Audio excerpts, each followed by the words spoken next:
The signal from below the ice had not slept in 31 hours. The research station Helios 7 sat embedded in the frozen surface of Europa like a steel splinter in white skin.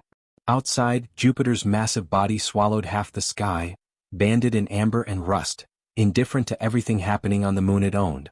Inside the station, every screen blinked with data that made no logical sense, and Zavara was beginning to wonder if she had lost her mind. She was 34 years old, born in Lagos, trained at the Nairobi Institute of Deep Space Geology, and she had spent the last 2 years drilling through Europa's ice crust to study hydrothermal activity in the subsurface ocean. She was not supposed to find this. "Callum, look at this frequency again," she said, pulling her thick locks back from her face and leaning closer to the screen. Callum Drew, her systems engineer and the only other person on Helios 7, rolled his chair across the narrow floor. He was Scottish, broad-shouldered, 29, and possessed of an irritating calm that Zavara usually appreciated and currently resented. He studied the waveform on her screen for a long moment. "That's not geological," he said. "I know it's not geological. That's not equipment interference either. I checked the array 3 times. I know." He looked at her. "Zavara. That's a signal." "I know, Callum." The signal had first appeared 6 hours ago, rising from 2.3 kilometers beneath the ice, from somewhere inside the subsurface ocean that had never been directly accessed by human instruments. It was repeating. A structured pulse, not random, not natural. It had harmonics that suggested intentional layering. It had pauses that matched prime number intervals. It was, by every definition in the scientific literature, a signal of intelligent origin. And it was getting stronger. Zavara had followed protocol. She had transmitted a report to the Joint Space Authority relay station orbiting Ganymede. She had logged everything. She had verified her instruments. She had run every test she could think of to prove herself wrong. But the signal remained patient and rhythmic, pulsing up through 2 kilometers of ancient ice like a heartbeat. "We need to respond," Zavara said. Callum's calm flickered. "JSA protocol says we wait for authorization." JSA protocol was written for radio signals from distant stars. Not for something that is directly beneath our feet and apparently aware we are here. He raised an eyebrow. "What makes you think it knows we're here?" Zavara pointed to the screen. "Because the signal changed 4 hours ago. It changed 16 minutes after I activated the deep drill acoustic array. It incorporated the frequency signature of our own drill vibrations into its transmission pattern." She paused. "It heard us, Callum. And it's talking back." The silence in the station stretched long and cold. Outside, Europa's surface glittered under Jupiter's reflected light, beautiful and ancient and apparently inhabited. Callum stood up slowly. He walked to the small porthole and stared out at the ice plains. Then he turned back. "What kind of response are you thinking?" "Mathematical. Universal. Prime sequences, geometric ratios, Fibonacci. Things that mean the same thing everywhere in the universe." "You learned that from a movie." "I learned that from 40 years of SETI literature, which turned out to be correct." She was already moving to the acoustic transmitter panel. "The drill array can transmit downward as well as receive. We have a voice. I intend to use it. If JSA finds out." JSA is 28 minutes away at light speed. Whatever is down there is now. History does not wait for committees, Callum. He looked at her for a long moment. Then he sat back down at his console. "I'll log everything. Every millisecond. If this goes wrong, I want the record to show we were thorough. That's all I ask." Zavara began to compose humanity's first reply to a non-human intelligence.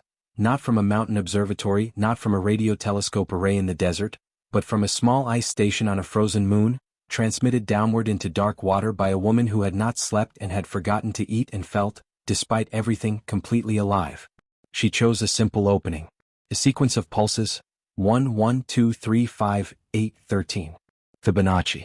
The mathematical fingerprint of life, repeated twice, followed by a pause, and then a third time as confirmation of intent. She pressed transmit. The signal left the array, traveled down through the ice and entered the ocean below. For 4 minutes and 20 seconds, nothing happened. Then the ocean answered. The new signal was not a simple echo or a mirrored repetition. It was elaborated. The Fibonacci sequence returned, but extended, 21, 34, 55, 89, and then the signal went further, introducing a new mathematical layer on top of the existing sequence. A three-dimensional structure embedded in sound waves. A shape. A map. Callum's voice was barely above a whisper. "It finished our sentence." Yes. And then it added to it. Yes. Zavara. He swallowed. That is not an animal. That is not a microorganism. That is intelligent. Yes. She was shaking, she realized. Not from fear. From something larger than fear. The feeling of standing at the exact hinge point of human history, the moment that divided before from after, the second that every philosopher and scientist and storyteller had imagined and none had truly believed would come in their lifetime. She steadied her hands. Begin full recording. I want audio, data capture, timestamp synchronization with Earth atomic clock, everything. Already running. She looked at the signal on the screen, this alien intelligence beneath the ice, patient and curious and apparently very good at mathematics, and she thought about all the people on Earth who had no idea. 7 billion humans going about their Tuesday morning, drinking coffee, arguing on transit, raising children, nursing wounds, falling in love. None of them knew. Not yet. But they would. Transmit again, she said. Use the geometric ratio sequence this time. Circles. But let's see how far their mathematics goes. The transmission descended into the dark. The dark answered faster this time, in under 2 minutes. And what came back was not just mathematics anymore. Embedded in the signal, faint but undeniable, was something else. Something that the signal analysis software flagged with a single extraordinary word displayed in red letters on Zavara's screen. Acoustic pattern. Possible linguistic structure detected. Callum read the flag. He read it again. He looked at Zavara. They're trying to talk to us, he said. No. Zavara's voice was quiet and certain. They've been trying to talk to someone for a very long time. We just finally answered. She pulled up a new interface, fingers moving fast and sure. Now we figure out what they're saying. Outside, Jupiter's slow rotation carried a new storm system into view across the giant planet's face. A white spiral thousands of kilometers wide, visible even from the surface of Europa. It looked, from a certain angle, like an eye-opening. Inside Helios 7, 2 humans sat in the glow of their screens, mapping the edges of a language no human being had ever heard, in a station the size of a city apartment, on a moon at the outer edge of the habitable zone, and began the work of learning to listen. The universe, it turned out, had been waiting for them to try. The ones who live in current. 3 days later. They named the language Varen, a word Callum invented on the second day from the Old Norse for meaning water and the Latin rene for renewal. It felt appropriate. Everything about the beings below seemed to be about current, flow, and the continuous reformation of thought. Zavara had not contacted JSA again after the initial report. She knew that was going to be a problem. She had decided it was a smaller problem than silencing the conversation.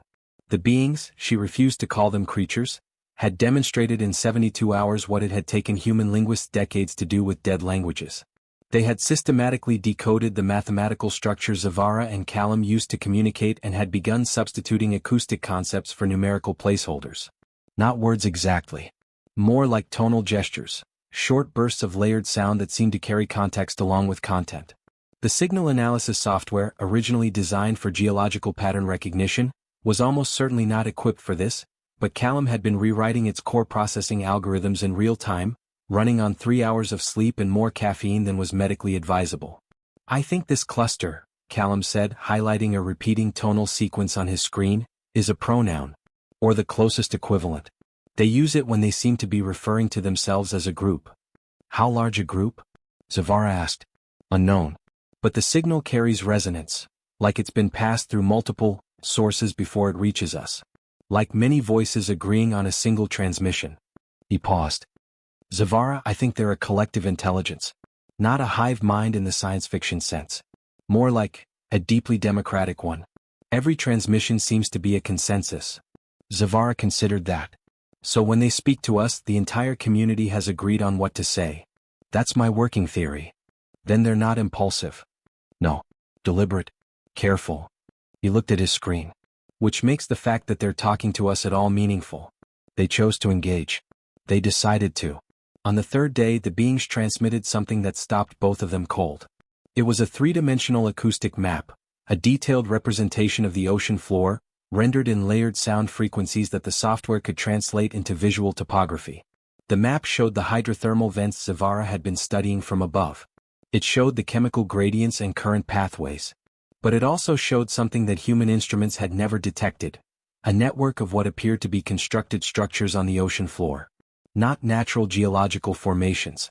Deliberately shaped objects, arranged in a pattern that repeated across hundreds of square kilometers. That's a city, Callum said. Zavara stared at the rendering. We've been drilling above their city for 2 years. We didn't know. They knew. She thought about that. 2 years of drilling, vibrations, acoustic disturbances, chemical traces filtering down from the ice above. 2 years of human presence, unknowing and loud, directly overhead. They've been watching us for 2 years. And they chose now to make contact. Why now? She pulled up the timestamp of the first signal change, the moment the transmission had incorporated their drill frequency. Because we changed our behavior. We activated the deep acoustic array. For the first time in 2 years, we sent something down instead of just taking. We reached toward them even accidentally. And they responded. Callum was quiet for a moment. That's almost patient. Waiting 2 years for us to stop being oblivious. Or they were testing us. Seeing if we were worth talking to. And the acoustic array was the test we passed? Not the array. Zavara turned to face him. The mathematics. The Fibonacci response. We didn't just make noise. We demonstrated that we understood pattern, that we could recognize structure and reply in kind. We showed them we were thinking. She paused. That's what they were waiting for. On day 4, Zavara attempted something new. Rather than transmitting mathematics, she transmitted a representation of herself. A simple acoustic outline of a human body shape, constructed in sound frequencies, followed by a representation of the station above, followed by a representation of the solar system, positioning Europa in context. She was, in the oldest possible way, introducing herself. The response came faster than any previous transmission. The beings sent back a shape, their own. It was extraordinary. They were not humanoid. The acoustic outline showed something fluid and elongated, with no clear division between a head and body, with what appeared to be multiple sensory appendages that tapered into filaments at their ends. They were large. The scale reference embedded in the transmission suggested individuals approximately 4 meters in length. And the outline was not static. Moved. It showed flexibility, grace, a kind of slow and deliberate elegance that felt, even in abstract acoustic form, unmistakably alive. Callum exhaled slowly. They're beautiful. Zavara nodded. Her throat felt tight. She was looking at the first image of a non-human intelligent being in the history of her species. It was not the gray alien of movies or the insectoid horror of pulp fiction. It was something entirely its own, something that had evolved in darkness and pressure and cold water, that had built cities on a seafloor and developed language and mathematics and the patience to wait 2 years for the noisy things above the ice to say hello properly. Transmit the human movement sequence, she said. Show them we move too. Show them we're alive in the same way they are. Callum nodded and sent the pre-prepared transmission, a sequence of acoustic shapes showing a human walking, turning, gesturing. The response included something none of the signal analysis software had categories for. An acoustic pattern that all the mathematical models suggested was not information, not data, not language, not mathematics. It was something else. Something that made the pressure sensors in the station fluctuate gently, like a very distant vibration. Callum looked at the readings, confused. What is that? Zavara listened to the translated audio rendering of the pattern. It was low and rhythmic and layered, and it made something in her chest resonate in a way she couldn't name. I think, she said slowly, that they're singing. In that moment, the JSA emergency channel lit up for the first time in 4 days. A priority transmission from Ganymede Station, marked urgent, marked classified, marked director authorization required. Someone had noticed that Helios 7 had gone quiet. And someone was coming. What Earth sent instead of wonder. The ship was called Meridian Actual, and it arrived in Europa orbit 11 days after Zavara's first transmission into the ice. It carried 14 people, 4 military liaisons from the Joint Space Authority Security Division, 3 xenolinguistic specialists who had spent their careers theorizing about first contact and were now visibly overwhelmed by its reality, 2 political officers whose functions Zavara distrusted immediately, 1 medical officer, 1 communications engineer, and, most significantly, Director Harlan Voss. Voss was 57, silver-haired, and operated with the smooth authority of a man who had spent 3 decades making decisions that affected millions of people without ever being in the same room as any of them. He arrived at Helios 7 via surface crawler, stepped inside the airlock with 2 security liaisons flanking him like furniture, and looked at Zavara with the precise expression of a man who had already decided what he thought of her. Dr. Okonkwo, he said. You've created quite a situation. I've created quite a breakthrough, she replied. He smiled without warmth. That perspective will be one of several we consider. In the hours that followed, Helios 7 transformed. Equipment arrived. A secondary communications module was installed. The Xenolinguistics team, Dr. Preeti Aswani, Dr. Marcus Elfeld, and Dr. Yumiko Sato, took over the signal analysis station with Callum's reluctant assistance. Voss established a command center in what had been the small dining area. The station, which had been sized for 2 people, now held 16, and the air felt compressed with authority and competing agendas. Preeti Aswani, who was 41 and had a quiet ferocity that Zavara liked immediately, pulled her aside on the first afternoon. "Tell me everything," she said. "Not the official log. Everything.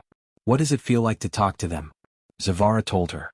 She described the singing, the consensus transmission model, the patience and the mathematical elegance, the image of the being, fluid and graceful in the dark water below.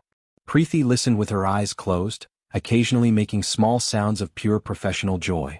"The singing," Preeti said when Zavara finished. "You think it was emotional expression?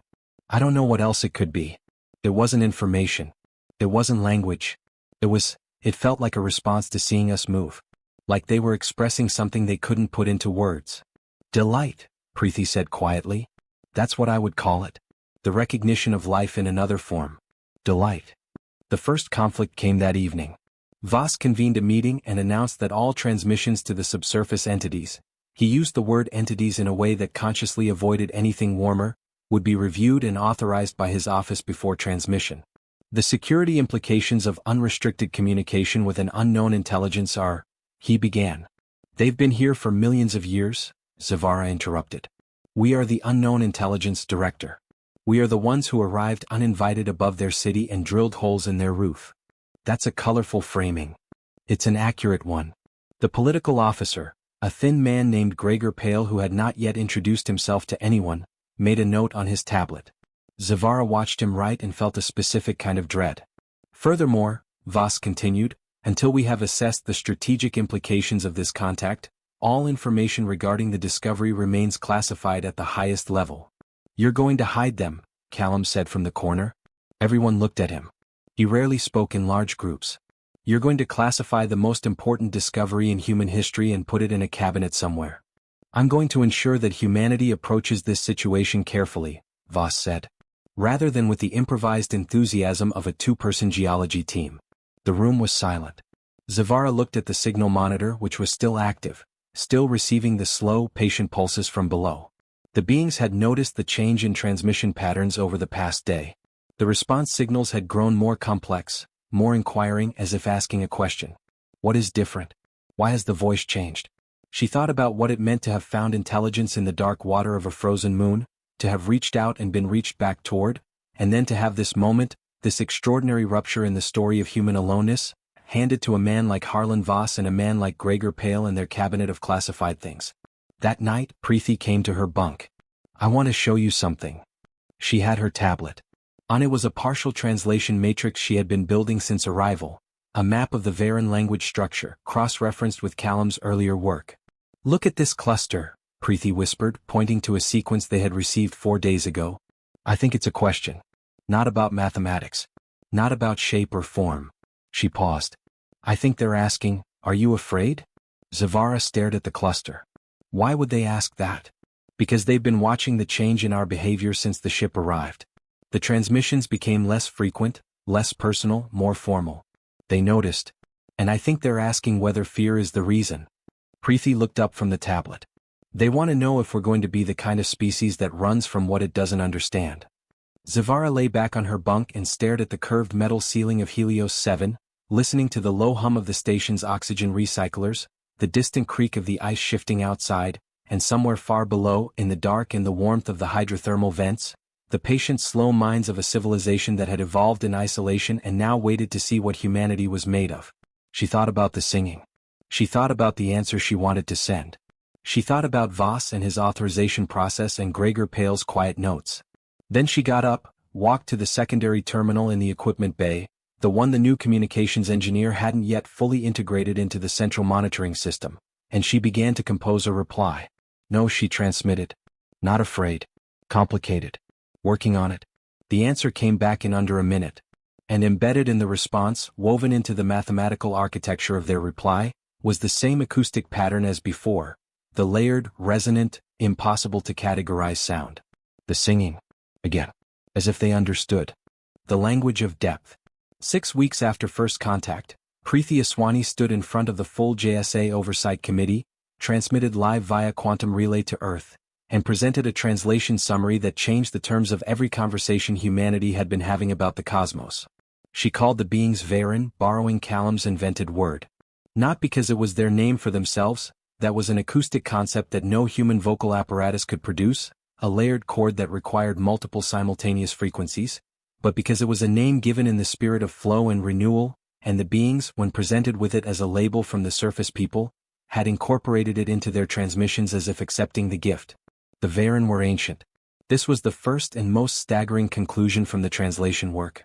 Their language, not their biology, not their civilization, but the structure of their linguistic system, contained embedded references to geological events that Earth scientists could date. References to impact events, tidal shifts, changes in the hydrothermal vent network. The oldest linguistic layers of Varen that Preeti and her team had identified were approximately 1.4 billion years old. The Varen had been speaking to each other, refining, expanding, layering their language, for longer than complex multicellular life had existed on Earth. The committee sat in silence for a long time after that. They are not a young civilization that evolved in parallel with us, Preeti said carefully. They are ancient beyond any meaningful human framework. They have seen geological epochs. They have watched Jupiter's storms cycle. They have existed, in some form of organized intelligence, since before the Cambrian explosion on our own planet. Director Voss, attending from Ganymede, had been quiet through most of the presentation. He spoke now. Are they a threat? Preeti looked at him. They knew we were here for 2 years before they made contact. They could have done anything in that time. They chose to wait and then to sing to us.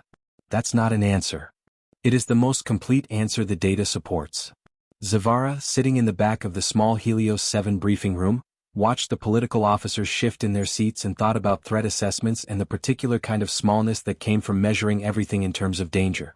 The translation work had produced, in 6 weeks, a basic communicative vocabulary, perhaps 200 stable concepts that both species could reliably exchange. These included spatial relationships, time references, mathematical constants, physical states like temperature and pressure, and a growing set of what Preeti called existential markers. Concepts about being alive, being aware, experiencing duration, recognizing others. One of these existential markers had taken 3 weeks to fully decode and had then required a separate committee presentation of its own. It was a Varen concept that appeared throughout their language, in greetings, in narrative sequences, in what seemed to be philosophical discourse. The closest human translation Preeti and her team had arrived at, after extensive debate, was a compound phrase. The recognition of another mind in the dark. It was not a noun or a verb but something between, a state of being, a relational condition. It described the experience of discovering that one was not alone. The Varen appeared to consider it among the most significant things that could happen. It was woven into the oldest layers of their language. It appeared in their equivalent of ceremony. They had a word, a concept, for the moment of first contact. They had been waiting apparently for a very long time to use it. They expected us, Callum said the night after the committee presentation. He and Zavara were in the equipment bay, which had become their default refuge from the increasingly bureaucratic atmosphere of the main station. Not specifically us, but someone. They've been waiting for something to come down from above for longer than our species has existed. They built facing upward, Zavara said. Did you notice that in the updated mapping data? The structures on the seafloor, the large ones we initially thought were just buildings, they're oriented vertically. The primary interfaces of their largest structures all face up, toward the ice above. Callum was quiet. They always knew the ice ceiling was a boundary, and that something might be on the other side of it. And they built their culture facing toward that possibility. For 1 billion years. She paused. That's either extraordinary patience or extraordinary faith. Or both. On day 43 something happened that no one had prepared for. The Varen requested, and the translation was unambiguous, verified by all 3 members of the linguistics team independently, a meeting. Not a signal exchange. A meeting. They transmitted a set of coordinates on the ocean floor and a proposed time frame. They indicated that they would arrange for a representative to be present at a specific location, a place the mapping data showed as a large open structure at the edge of their city, at a time 2 days from now. They were asking the surface people to come down. The committee meeting that followed was the longest and loudest since the JSA team had arrived. Voss argued for indefinite postponement. The military liaisons cited containment risks.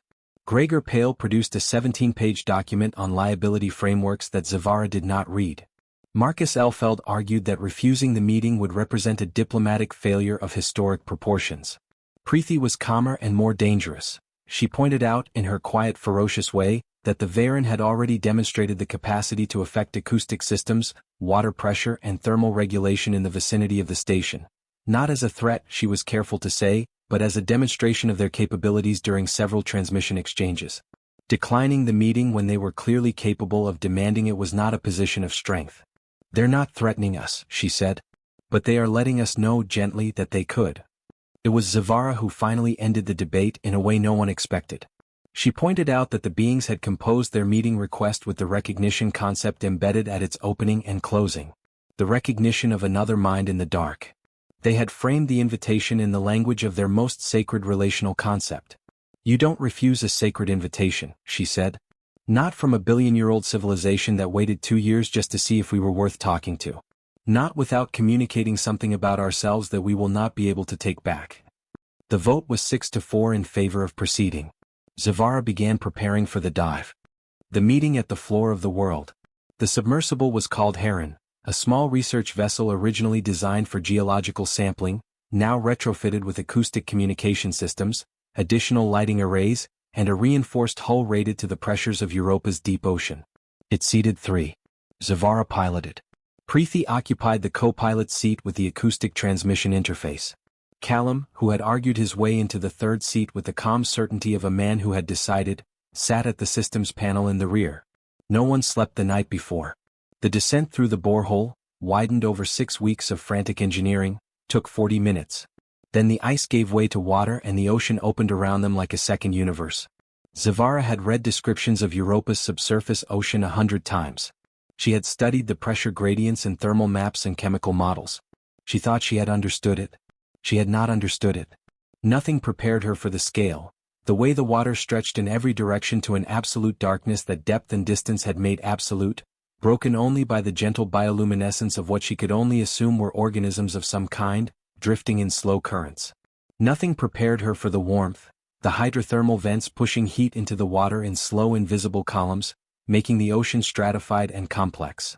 Nothing prepared her for the sense of weight, not physical weight but historical weight, the crushing significance of the fact that this place had existed, alive and aware, for longer than anything on Earth. Preeti had her eyes closed and was listening to the ambient acoustic environment through the receivers. "They know we're here," she said quietly. "There's a transmission already. A greeting. The recognition concept." "Send it back," Zavara said. "Already sent." They followed the coordinates, descending further, and then the city appeared. It was lit, not by electricity or fire but by something biological, some symbiotic relationship between the Varen and bioluminescent organisms that coated their structures in shifting blue-green light. The structures themselves were unlike anything human architecture produced. They grew upward and downward simultaneously, extending in both directions from central anchor points in the seafloor, and they were organic in form, curved and layered and interconnected by flowing passages, like the architecture of something grown rather than built. But they were not random. They had deliberate geometry. Patterns repeated. Structures oriented toward a central plaza that the acoustic mapping had identified weeks ago. And in that plaza, waiting, impossibly, wonderfully, terrifyingly waiting, were the Varen.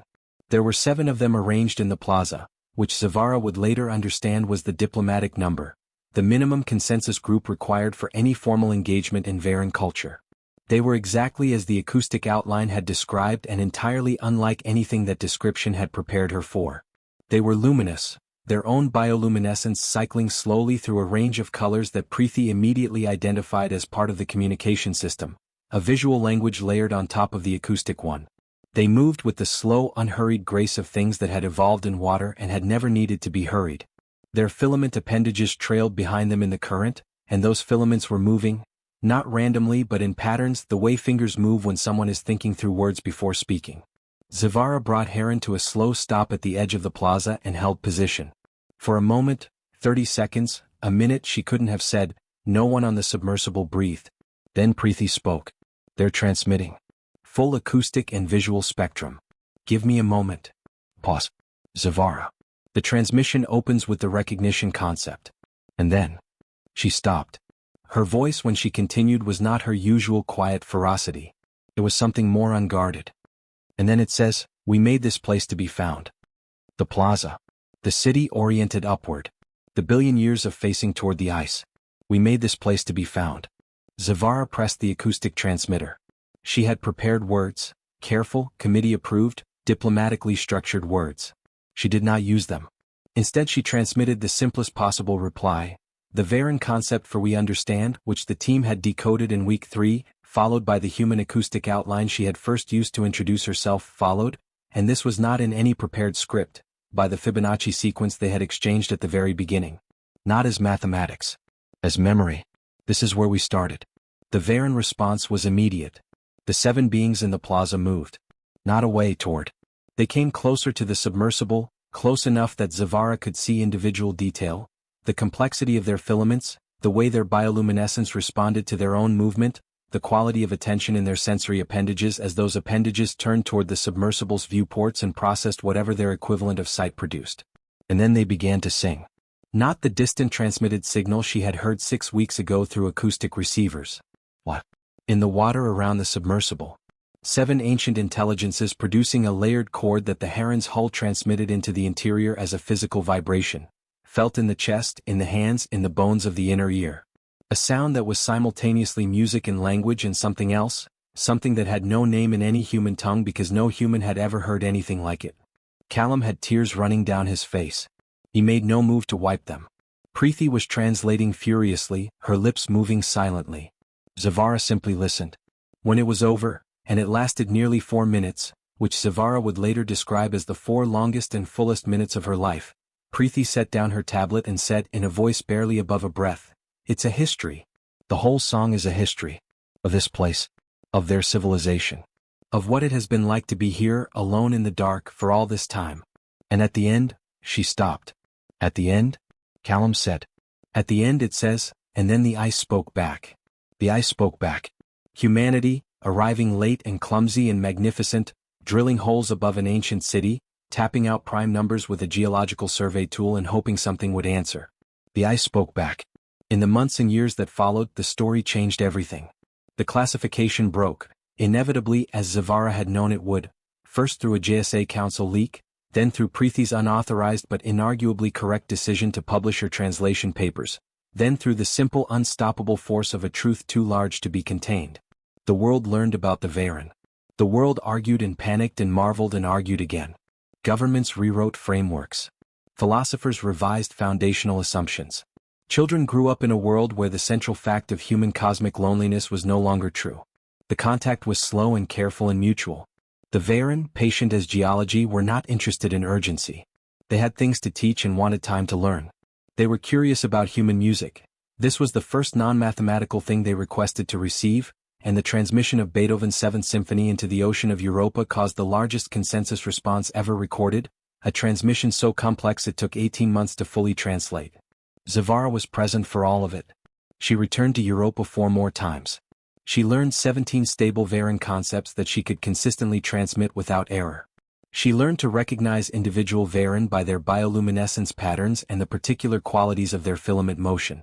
She gave lectures at universities on 5 continents and declined 6 book deals and accepted one, which she wrote in 6 months and dedicated to Callum, who had documented everything. She was 61 years old when she stood on a stage in Nairobi, before the largest live audience in the history of public science communication, and said what she had been waiting to say for 27 years, since the morning on Helios 7 when a geology drill had touched an ancient mind and an ancient mind had touched back. We are not alone. We have never been alone. The universe is full of minds that reached out in the dark and wondered. We were simply the last to answer. But we answered. And that changes everything. Below the ice of Europa, in the warm bioluminescent glow of a city 1 billion years older than our oldest ancestor, the Varen sang. The ice as it always had listened. And the story of humanity, which had always been a story about what we were capable of when we chose curiosity over fear, continued newly and irreversibly into the stars.